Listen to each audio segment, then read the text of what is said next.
the point so Ọọ̀ni àti Aláàfin ẹ parí ìjà wọn by force ní àdálábà àwa Yorùbá àdálábà ẹ parí ìjà yín ẹ pe àwọn ọba lọ́ba tó kù ẹ foríkorí tí political consciousness bá ń lọ Fúlàní ò ní wà ìlú yìí o but disintegration tó wà láàrin àti Ọọ̀ni àti òun ló fà á táwọn governors náà tún ṣe ń ríra. tó ń ṣẹlẹ̀ ní Kwara lẹ́yìn gómìnà Kwara mọ̀ báyìí.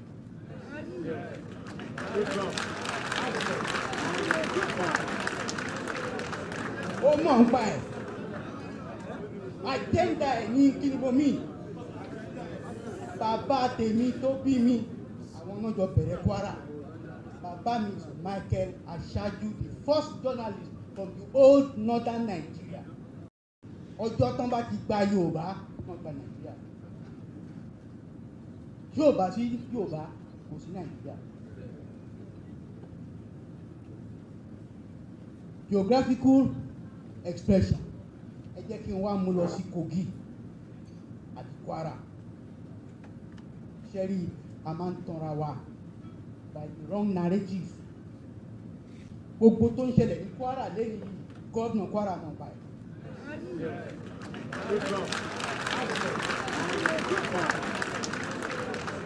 ó mọ̀ ń pa ẹ̀ àjẹ́ńdà ẹ̀ ní kínibomi bàbá tèmi tó bí mi àwọn náà jọ bẹ̀rẹ̀ Kwara bàbá mi Michael Aṣáájú the first journalist from the old northern Nigeria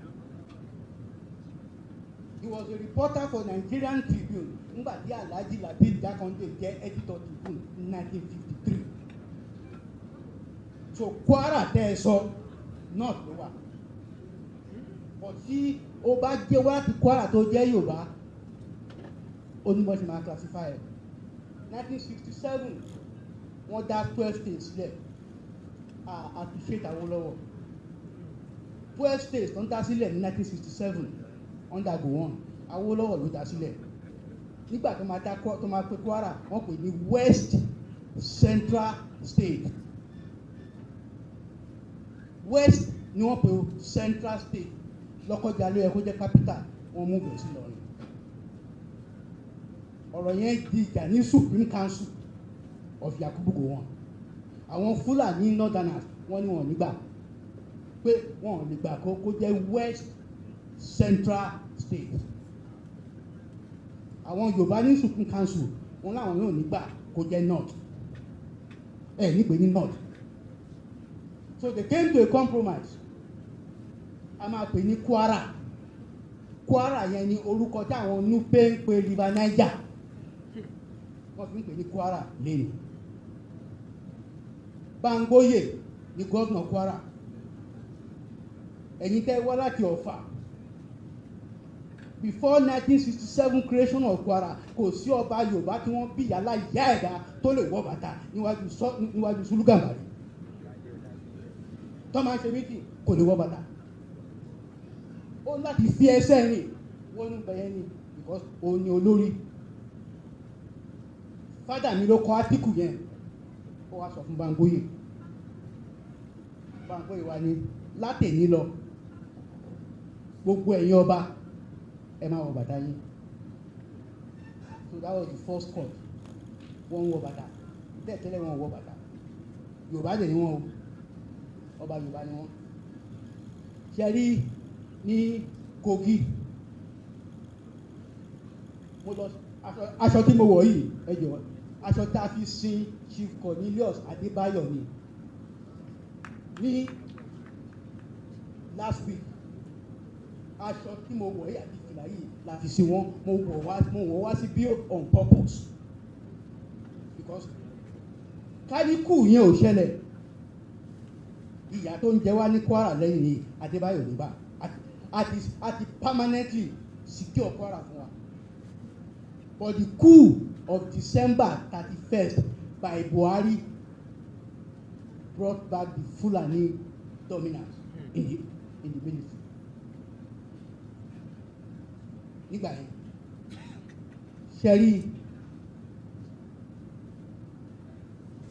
mo dé government house last Saturday ní 1967 tó ń pín Kwara kò sí Ahmadu Bello mọ́ kò sí northern Nigeria mọ́ mo dé government house ní Saturday mo kọjá ń bẹ̀ Abdulrahman Abdul kí ló kọ bàbá ẹ̀ Abdulrasaq ó ti change the government house Ìlọrin sí Amadu Bello house.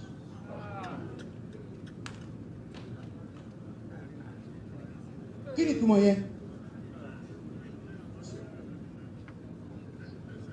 Amadu Bello house is the government house of Ilorin, and Kwara State consists of many ethnic nationalities. Gbogbo wọn kọ́ ni Fúlàní. Kí ni subliminal message tó ń sọ fún wa? They are back. What am I trying to tell you? Abubakar Bukola Saraki, gbogbo wọn, they are in the same camp. Ṣẹ́rí Amẹ́ríkà tó máa fẹ́ dì pẹ̀lú yín, ibi tí owó wà, wọ́n máa touch yín. When they touch your money, your purse, they got you.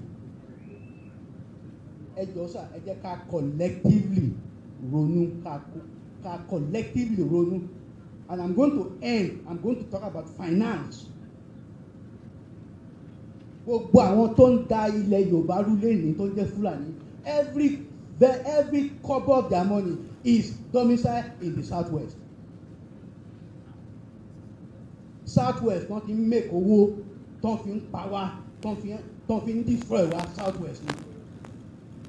Dangote southwest gbogbo wọn southwest wọn ò ṣe kó company wọn lọ sí no, because there is no buying power tó lè ṣe ibi nìkan ni àwa la lómi.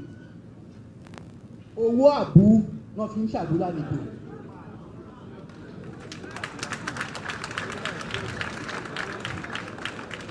Ten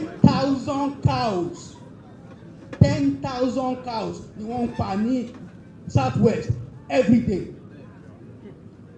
10,000 cows, and that is a conservative estimate, very, very conservative. Kí ni mo mean by that? Ilẹ̀ tẹ́ ń pa wá fún màálù yín tí ẹ̀ kì í jẹ ìbílẹ̀ ń kó wọn wá ká jẹ. Ǹjẹ́ ẹmẹyẹ Yorùbá tó ń kú of colon cancer torí pà ń jẹ màálù? Ǹjẹ́ ẹmẹyẹ Yorùbá tó ń kú of every Saturday tá à ń ṣe party tá à ń gbá àwọn èèyàn sí tá à dẹ̀ ń pa màálù tá à dẹ̀ ń jẹ màálù? Ẹ jọ̀ọ́ mo fẹ́ bẹ̀ yín lórúkọ Olódùmarè ẹ̀yin Yorùbá ẹ má jẹ́ ká jẹ màálù mọ́.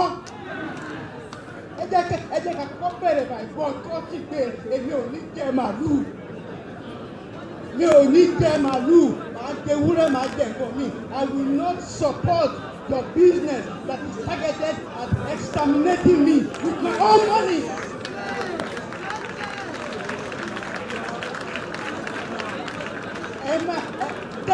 Tá a bá jẹ màálù, tí Yorùbá bá láwọn ò jẹ màálù mọ́, they will go bankrupt.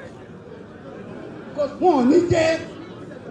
Let us do what we can do as an individual. Ẹ torí Olódùmarè, ẹ torí àwọn ọmọ yín tó ń bọ̀, ẹ torí ọjọ́ iwájú, ẹ má jẹ màálù. Ẹ má jẹ màálù tó ń pa lágbègbè tó ń pa lẹ́nìgbà. Ẹ jẹ́ kán jẹ fúnra wọn. When they feel that they have no money coming from you, you've made a statement. You have made a clear statement. Ẹ jọ̀ọ́, mo take time ni, mo sọ from my heart ni. Mo sọ from my heart ni.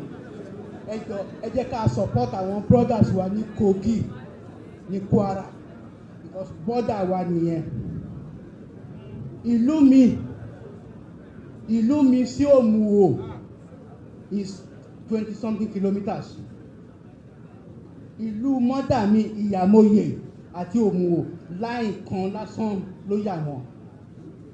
Tọ́n bá ti wọ̀ wá, wọ́n ti wọ̀ wá ń bẹ̀ yẹn, wọ́n ti wọ̀ yín. Ẹ má jẹ́ ká separate ara wa.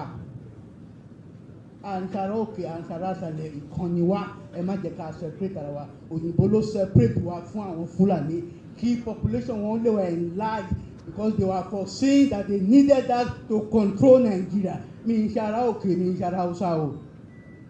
Yorùbá paraku ni mí, kò sí yàtọ̀ láàrin èmi àti ẹ̀, bàbá kan ìyá kan ló bí wa. Tẹ́ ẹ bá dáadáa wà ó ń bọ̀. Wọ́n ti wọlé ní Ṣàgámù, wọ́n ti wọlé ní ọ̀nà Pàtàkì, wọ́n ti wọ everything, wọ́n ń bọ̀ o. Mo dúpẹ́ lọ́wọ́ yín. I thank you very much for inviting. As a people, as ordinary citizens, as Yoruba people, we must demand of those who govern us, particularly our chairmen at local government levels, our governors at the state levels, to help us translate some of these economic policies of the federal government, to help us turn it to our advantage at the lower level. This is the essence of all the grammar I've been talking since. It is not to condemn anybody, but to say that the potential to grow our economy, the potential to create more production in agric, the potential to create more employment is large. But we all have a role to play. We all have a role to encourage our governors, our local government chairmen to play, and we also have our own roles to play. Sleeping cell. There are so many sleeping cells of terrorists in Lagos State. If you like, you should listen. The government has a responsibility and they have their blame. We the people have our responsibility and we have our blame. What is the blame of the people? Everybody that came from suburbs in Oyo, Akure, Gogo, and Samasiko, all of you are living in Lagos. You are going to lose your land. Stage we are now is let's begin to organize. It's not a joke. There's a particular enemy group. What the armory they have in Lagos is like equal to what the military have. Some ethnic group in Lagos. When they want to start Amotekun employment, turn into political employment. Give PRO or party 3 slots. Give and say partial insecurity. No organization was consulted. In the world of Yoruba land, and today, these boys are trying their best. But there should be collaboration between the people, organization, and the government. If you want to secure your land, at the point you also Ooni àti Alafin. Ẹ parí ìjà wọn by force ní àdàlábà àwa Yorùbá àdàlábà ẹ parí ìjà yín. Ẹ pe àwọn ọba lọ́ba tó kù. Ẹ foríkorí tí political consciousness bá ń lọ Fúlàní ò ní wà ìlú yìí o. But disintegration tó wà láàrin àti Ooni àti òun ló fà á táwọn governors náà tó ṣe ń lera wọn fi. Òun ló fà á tó ṣe pé ní ìlú kọ̀ọ̀kan kíní kan Ọ̀yọ́ ìgbómìnà kíní kan ṣèpàdé ní Èkó ṣèpàdé lé mọ́. I speak with regret that 4 traditional rulers have been killed in Yoruba land. Apart from our leader here, I cannot recall any traditional ruler making a statement to even condemn that killing. Not to talk about visiting those areas to show solidarity. When 14 people were killed in those states who are from northern extraction, you could see how their leaders took it up. The governors, the senators, about 15 people were killed in Okeode. We have their pictures here. They were all of them our people. No single visit from traditional rulers. No single condemnation from any governor of the southwest. No visit from any member of the National Assembly except from our leader here. We cannot continue to watch this happen. The people must see their destiny in their own hands. Just this morning, I heard that the DSS telling us that ISIS, support of terrorist group in the Maghreb, support of terrorist group in Somalia and in Nigeria, are planning to attack Ondo, are planning to attack Kogi, and are planning to attack Ekiti State. We have seen that the government is having the power because of internal saboteurs. So it means that we also need to rise up to defend our own interests. And I can tell you, they are also moving towards the Niger Delta.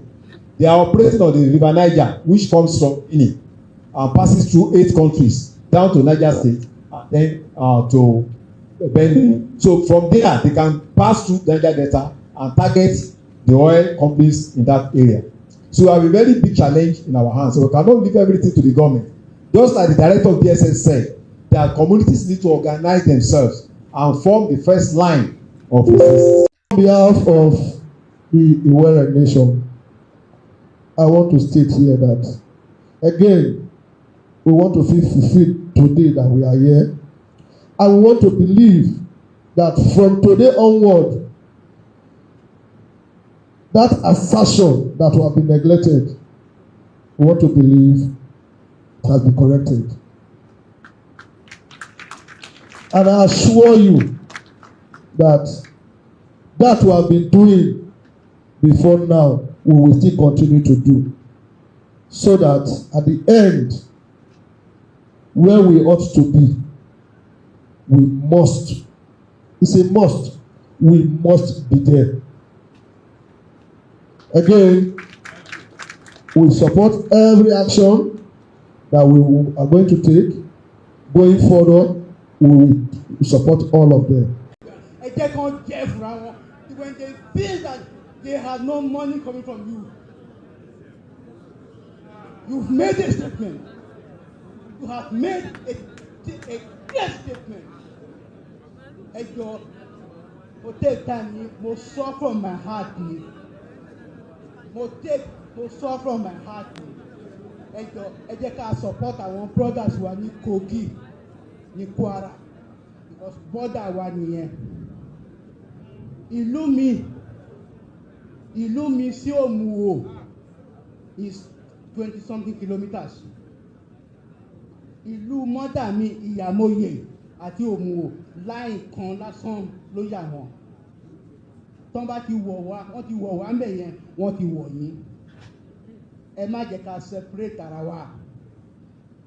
Àǹsàrà òkè àǹsàrà àṣàlẹ̀ ìkànnì wa, ẹ má jẹ́ ká separate ara wa. Òyìnbó ló separate wa fún àwọn Fúlàní kí population wọn lè wà enlarged because they were foreseeing that they needed that to control Nigeria. Mi ń ṣara òkè, mi ń ṣara Hausa o.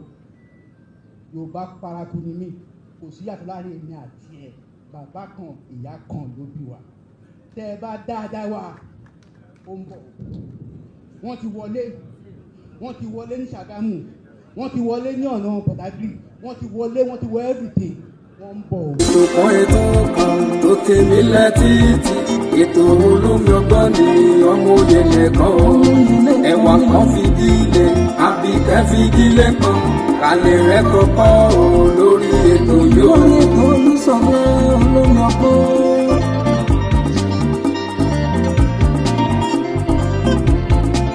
Ọmọlé ìwé o, ẹ fara yín balẹ̀, kẹ̀lé rẹ̀ kọ́kọ́ o lórí ètò yóò. Àtẹ̀yìn àgbàlagbà, ẹ jẹ́ kájọ máa gbọ́, ètò Olúṣọlá ní olómi ọgbọ́n o. Olómi ọgbọ́n, ètò olóyè lẹ́kọ̀ọ́ mi. Ètò kan tó tèmi lẹ́tìtì, ètò olómi ọgbọ́n ní ọmọ òye lẹ́kọ̀ọ́ o. Ẹ̀wà kan fìdílé, àbíkẹ́ fìdílé kan, àlè rẹ̀ kọ́kọ́ o lórí ètò yóò. Àlè rẹ̀ kọ́kọ́ rẹpẹtẹ o lómi jàmbó rẹpẹ.